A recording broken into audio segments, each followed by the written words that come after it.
This narrative centers on Brandon Tibaido, an 18-year-old whose life was abruptly altered by a forbidden romance that spiraled beyond control. Residing in Metairie, a tranquil suburb of New Orleans, Brandon was in his final year at East Jefferson High School, where he excelled academically and demonstrated a keen aptitude for auto mechanics. His passion for automobiles was evident as he spent countless hours repairing engines, nurturing aspirations of one day owning his own auto repair shop. Friends frequently observed him with grease-stained hands, diligently working on vintage cars in his driveway. Brandon lived with his grandmother, a woman who had lost her sight and depended on him for daily assistance. Despite his young age, he embraced this responsibility with remarkable maturity, managing to balance his academic commitments, a part-time job at a local garage, and caregiving for his grandmother without any complaints. Neighbors often praised his kindness, noting his willingness to lend a helping hand to those in need. For 2 years, Brandon had been in a relationship with Lee Gerard, an equally ambitious 18-year-old who shared his aspirations for a promising future. They frequently discussed the possibility of marriage after graduation and starting a family together. Brandon often saved money to treat Lee to enjoyable outings at places like CAF Dawned, where they envisioned their future while savoring delightful meals. The couple was inseparable, and everyone anticipated a long and joyful life ahead for them. Brandon and Lee appeared to share a close bond, yet hidden beneath this facade lay a troubling secret. Brandon was engaged in an affair with Lee's mother, Paulette Gerard.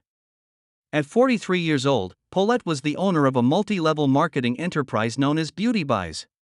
She was both attractive and successful, but her relationship with her daughter was fraught with tension, often leading to competition for the attention of men.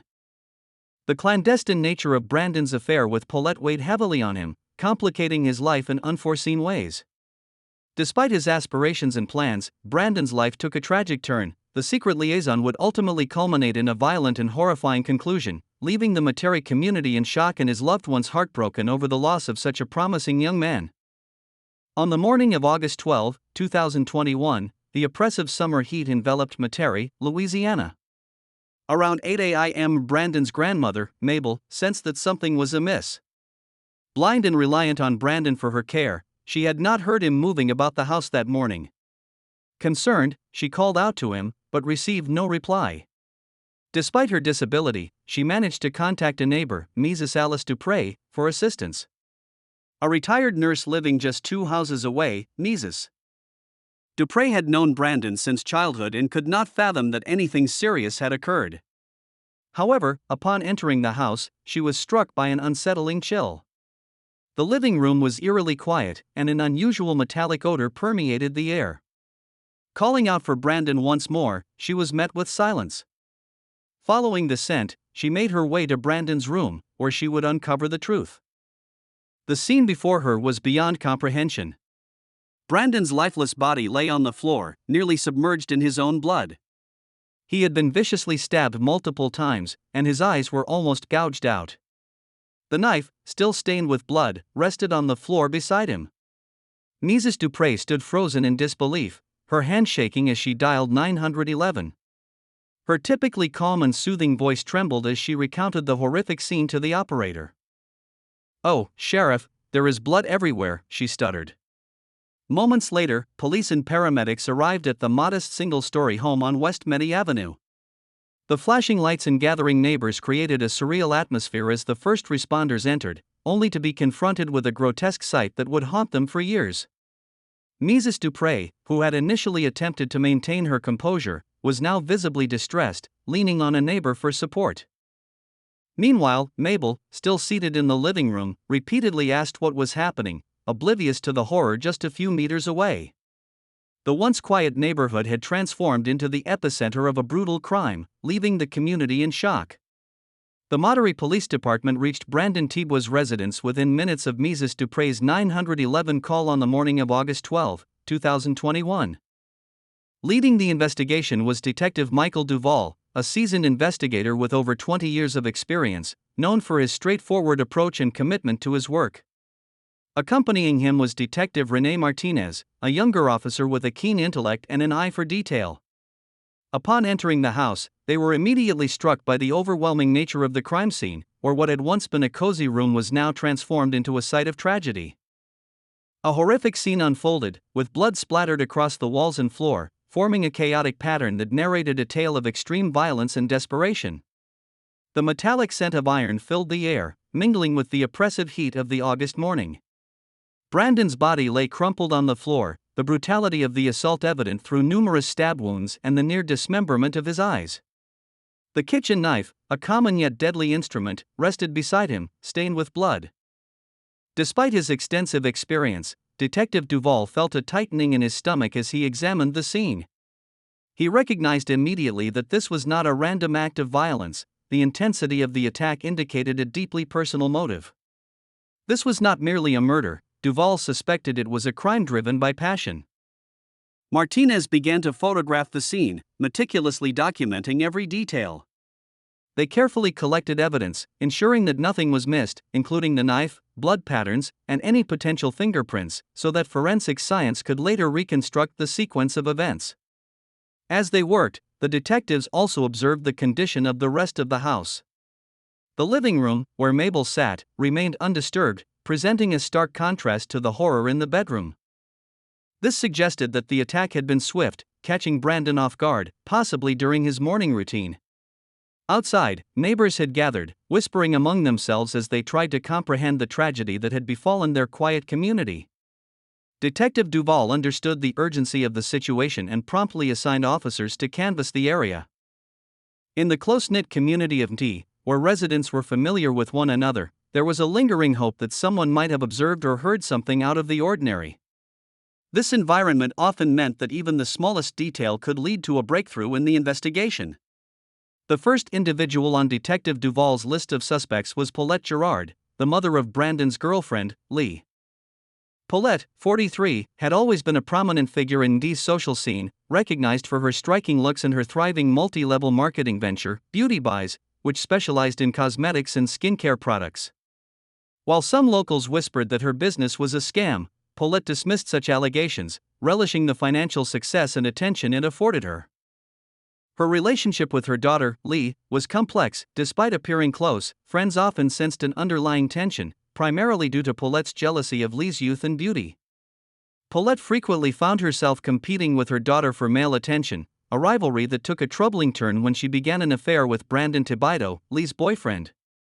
This clandestine relationship was a secret shared only between the two, yet it had the potential to wreak havoc on their lives. Paulette rationalized the affair as a means to reclaim her lost youth, but it was evident that her obsession with Brandon was becoming increasingly dangerous. When Detective Duval and Detective Martinez interviewed Paulette, she displayed visible distress while attempting to maintain her poise. Dressed impeccably in a tailored pantsuit with flawless makeup, there was, however, a discernible nervousness in her eyes that betrayed her calm exterior. The detectives commenced their inquiry with standard questions, inquiring about her relationship with Brandon and her activities on the night of the murder. Paulette asserted that she had been home alone, working late on her business. While her voice remained steady, a noticeable sharpness emerged when she discussed Brandon, whom she referred to as a charming young man but downplayed their connection by labeling him merely as her daughter's boyfriend. However, as the interrogation progressed, her composure began to falter. When Duval pressed her regarding the affair, her demeanor shifted significantly, she became defensive, and her responses turned terse and abrupt. Initially, she denied the affair, but upon being confronted with evidence, she broke down in tears, confessing to the relationship while vehemently denying any involvement in Brandon's murder. "He was my angel," she wept, "I swear to God I would never hurt him." Despite her emotional display, Detective Duval remained unconvinced, considering Paulette's obsession with Brandon and her intense jealousy of her daughter as factors that made her the primary suspect. The second individual under investigation was Lee Girard, Paulette's 18-year-old daughter and Brandon's girlfriend. Lee was a bright and ambitious young woman who had recently graduated from high school in June 2021. She was eager to begin her college journey in the fall, intending to study business administration at the University of New Orleans. Friends and family characterized Lee as kind-hearted, though she often found herself overshadowed by her mother's dominant personality. Lee and Brandon had been in a relationship for 2 years, and by all accounts, their connection appeared strong. They were profoundly in love and had even discussed the prospect of marriage following Lee's graduation from high school, a notion that thrilled both families in their conservative Southern community, where the typical marriage age was 18. However, the revelation of her mother's affair with Brandon had devastated Lee's world. The discovery of this betrayal left her heartbroken and filled with anger, yet she maintained that she had no involvement in Brandon's death. When detectives questioned Lee, she appeared emotionally exhausted, dressed in jeans and a t-shirt from her high school class, which made her seem almost childlike in her sorrow. Detectives Duvall and Martinez initiated the interrogation with care, asking her to recount her relationship with Brandon and how she learned of the affair. Lee's voice quivered as she spoke, her eyes brimming with tears. She recounted how she had inadvertently found sexually explicit text messages between her mother and Brandon just days prior to his death, which had sparked a fierce argument between her and her mother. Despite this, Lee asserted that she had attempted to move forward. "I loved Brandon and didn't want to lose him," she murmured. However, when questioned about her activities on the night of the murder, Lee's account became less coherent. She maintained that she had been at a sleepover at her friend Taylor's house, located just a few blocks from Brandon's residence, but she struggled to recall specific details about that night. When Taylor was questioned separately, she confirmed that Lee had indeed been present but noted that Lee had left around midnight, a few hours before the incident occurred. The estimated time of the murder prompted a shift in Lee's demeanor as the detectives continued their inquiries. Initially displaying sorrow, she soon became defensive, vehemently denying any connection to Brandon's death. The anger in her voice was unmistakable as she insisted, "I would never hurt him," despite her hands betraying her with visible tremors. When confronted with evidence of the affair, including explicit messages exchanged between Paulette and Brandon, Lee succumbed to uncontrollable sobbing. Her anguish was palpable, yet it also raised questions: was she genuinely grieving, or was there something more concealed beneath her tears? Throughout the interrogation, Lee steadfastly maintained her innocence, acknowledging feelings of betrayal and anger while asserting her incapacity for murder. Nevertheless, her shaky alibi and the fervor of her emotions left Detective Duvall with persistent doubts. The investigation also turned its focus to Richard "Rick" Gerard, Lee's father and Pet's husband. At 47, Richard was a prominent attorney in Metairie, known for his keen legal acumen and a track record of winning cases. However, he was equally recognized for his frequent absences from home, a consequence of his demanding career.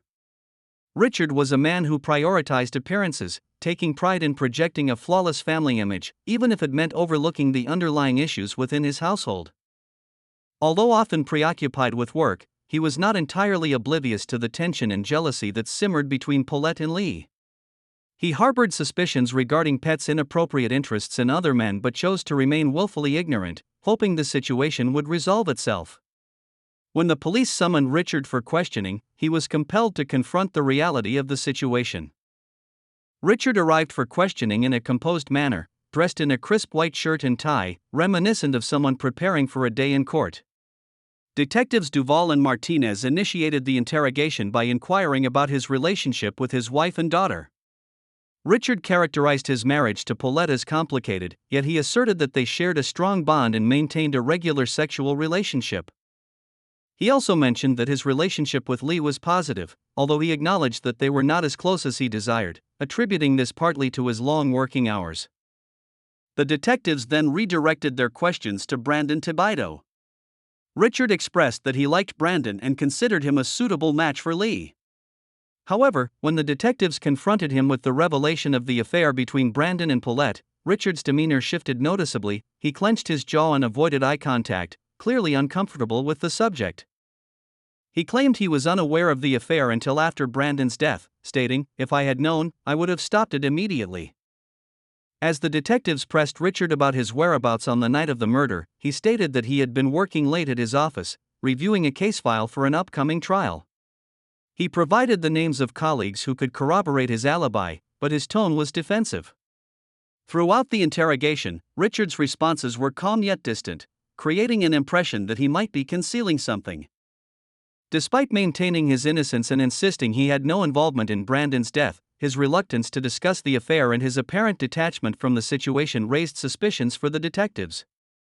Richard's awareness of his wife's actions remained uncertain. It was unclear whether he was genuinely oblivious or concealing information to safeguard his family's reputation.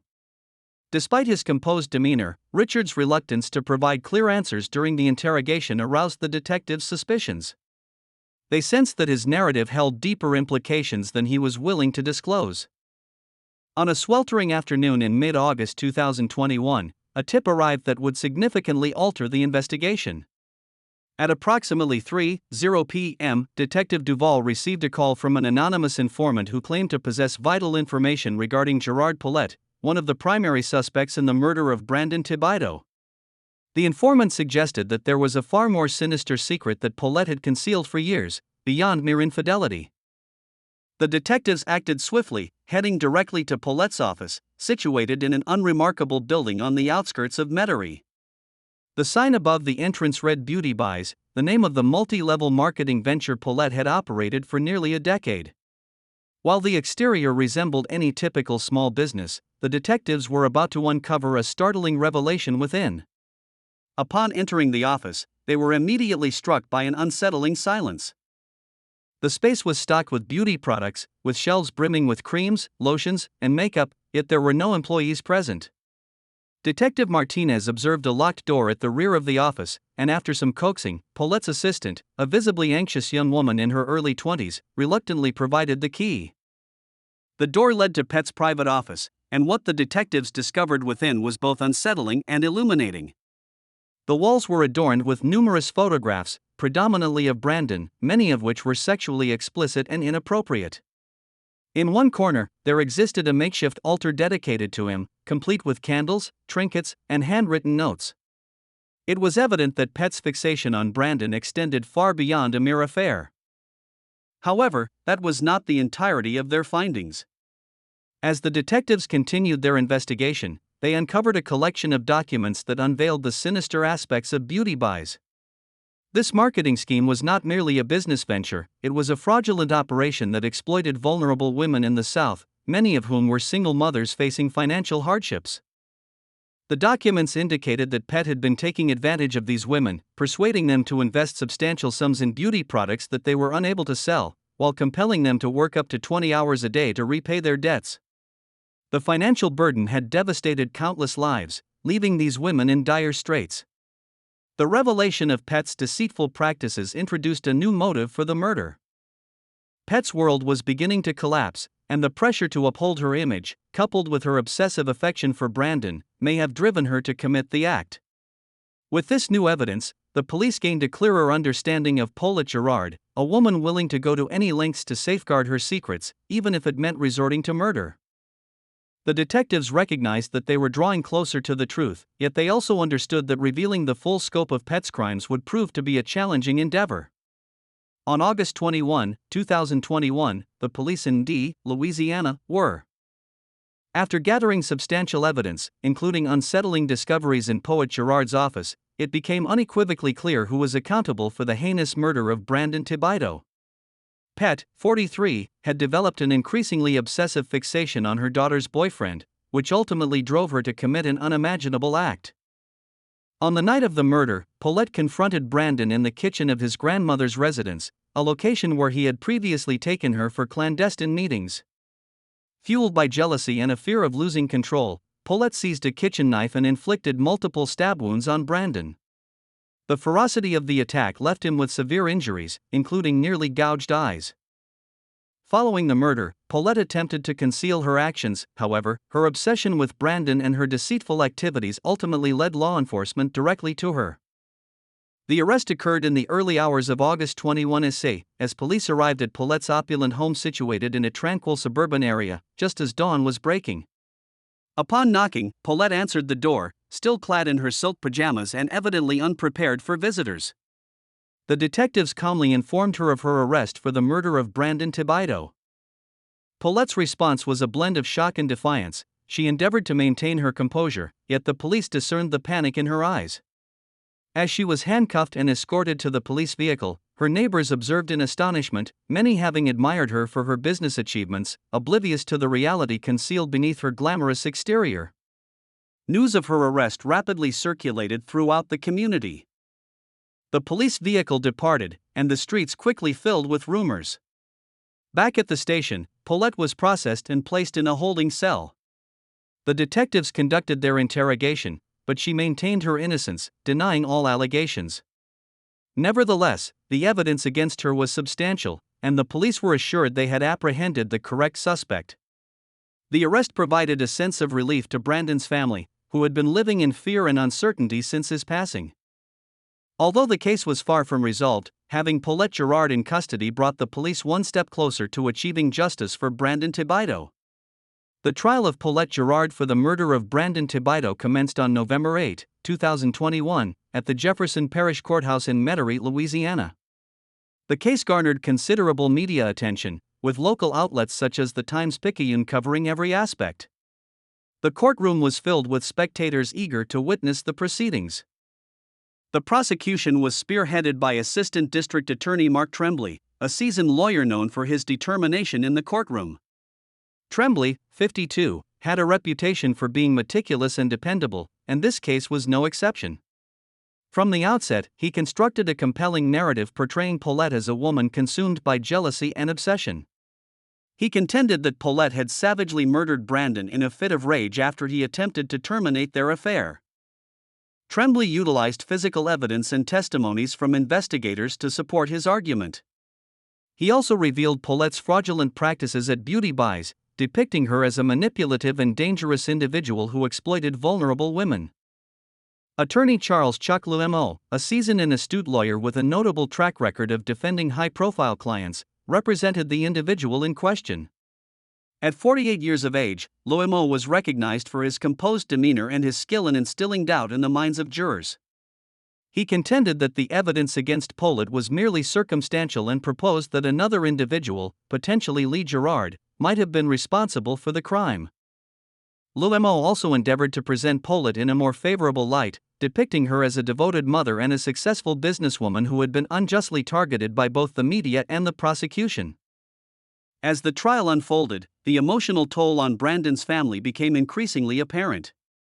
His grandmother, who had raised him, attended each session, holding a worn photograph of Brandon.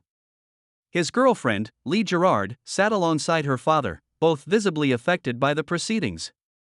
The atmosphere in the courtroom was tense, particularly during the testimony of the lead detective, who recounted the horrific details of Brandon's injuries and the evidence that connected Paulette to the crime. On November 22, 2021, following 2 weeks of testimony and a mere 4 hours of deliberation, the jury delivered its verdict. Paulette Girard was found guilty of first-degree murder. This verdict elicited cries of relief from Brandon's family, while Paulette maintained a stoic expression, though her complexion paled as the word guilty resonated throughout the courtroom. Sentencing occurred on December 1, 2021, with Paulette receiving a life sentence in prison without the possibility of parole. This sentence marked a severe yet appropriate conclusion to a case that had profoundly impacted the community and Brandon's family. The verdict provided a sense of justice, however, the anguish of losing him would never completely dissipate. The trial unveiled the more sinister aspects of beauty products, prompting further inquiries into the company's operations. While the sentencing marked the conclusion of a chapter, it left many in the community contemplating the tragedy and its enduring effects. Following the trial, life in Metairie, Louisiana, gradually returned to a semblance of normalcy, yet the shock of Brandon Thibodeau's murder continued to resonate within the community. The once vibrant Girard household fell silent, as Pet Girard, previously celebrated for her business acumen and charisma, became known as an obsessed killer whose actions led to the untimely death of a promising young man. Richard Girard, who had endeavored to maintain his composure throughout the trial and his wife's conviction, slowly retreated from public life. Although he persisted in his legal career, his reputation suffered due to the events surrounding his family. The tragedy and scandal involving his wife and daughter weighed heavily on him, and the rumors and whispers about his family followed him relentlessly. Lee Girard, whose life had been irrevocably altered, faced significant challenges in moving forward. The revelation of her mother's affair with Brandon and his brutal murder had shattered her existence. Shortly after the trial, Lee left Metairie to attend college out of state, seeking to escape the painful memories. Despite her efforts to concentrate on her studies, the trauma remained ever present. Friends noted that she became increasingly withdrawn, no longer embodying the bright and ambitious girl she once was. The aftermath of the trial also had a profound impact on the community. The community experienced a profound impact due to the events surrounding Beauty By's Pet's multi-level marketing enterprise, which faced rigorous scrutiny. Investigations uncovered the significant financial and emotional damage inflicted by the company, ultimately resulting in its closure. Many women who had invested in the venture found themselves burdened with debt, their lives disrupted by the fraudulent scheme. Local media outlets, such as WWL-TV, provided ongoing coverage of the aftermath, transforming the scandal into a cautionary narrative about the perils of exploitative businesses. The trial and its repercussions left an indelible impression on all parties involved, serving as a tragic reminder of how swiftly lives can be shattered and how the actions of one individual can reverberate throughout an entire community. In the midst of this harrowing case, the Medi community was profoundly affected. What initially began as a concealed issue escalated into a tragedy that left many in disbelief. The ramifications of Brandon Teboua's murder extended well beyond his immediate family and close friends, impacting the entire community. The Girard family residence, once a vibrant center of social interaction and prosperity, fell silent and desolate. Poet Girard, previously celebrated for her entrepreneurial spirit and charm, became known as a murderer, her obsession culminating in the death of a promising young man. Meanwhile, the Beauty By's company was ultimately dismantled following investigations that exposed its fraudulent practices, which preyed on vulnerable women, leaving them in despair and financial ruin. Local authorities and the media closely monitored the company's dissolution, serving as a stark reminder to the community of the potential dangers lurking within deceptive enterprises.